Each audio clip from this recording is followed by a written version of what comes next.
Yan guys, magluluto tayo ngayon ng ng isda ginataan. Panoorin nyo. Ayan guys, nilagay ko na yung isda dyan, talong, tsaka yung sili. Yung mamaya na to yung pichay. So yun muna, antayin natin siya na maluto. May sukat na rin yan. Takpan muna natin guys. Ito guys yung purong gata. Tayo natin.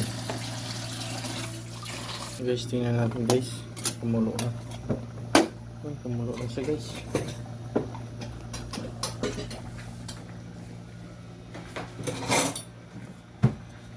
Guys, kumulo na. Dito na ako nagluto sa loob. Lang naman ito, hindi masyadong mausok. Gaya ng prito, mausok. Kaya doon ako sa labas luto. So doon sa lutoan ng mga fishball cake yan. Na-stove doon ako nagluluto. Pag prito kasi tilamsik yun. Tsaka maamoy siya. Guys, maya luto na to. Na natin mamaya yung gatang puro mamaya.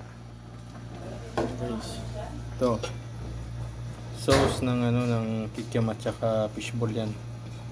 Niluto ng guys, takpan muna natin guys. Guys, ang bango, napakabango. So maya ilagay na natin to. Ito pala mayroon palang handaan doon sa taas. Yan, binigyan kami ng ulam. Yan. Kaya yan. Mga anak ko yan ng ulam nila.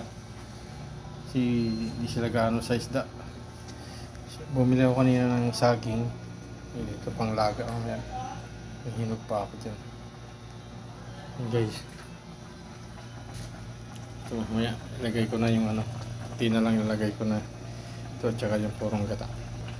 Takpan muna natin guys. Guys, saan natin yan. So ilagay ko na tong ilagay ko na tong pichay guys. Ilagay ko na pichay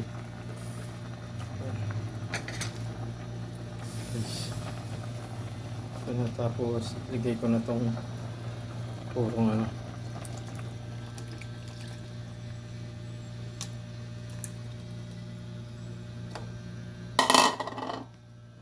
guys. Sarap yan guys. Gatang isda. Tayo natin guys paluto yan. Takpan ko muna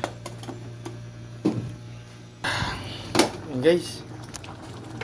Kulong-kulo na siya guys. Sarap to guys.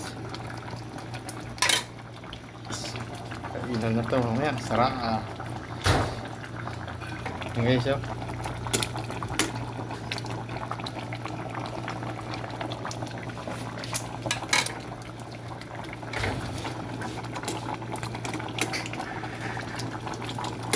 Kulo na guys. Ikot na yung gata. Ikot na.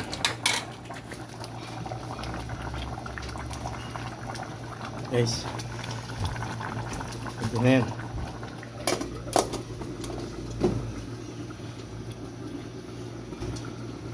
Pama natin isang kuluan pa. Guys, pwede na. Pwede na to guys. Na yung luto na lahat yung gulay. Yun, maraming salamat sa mga nanonood.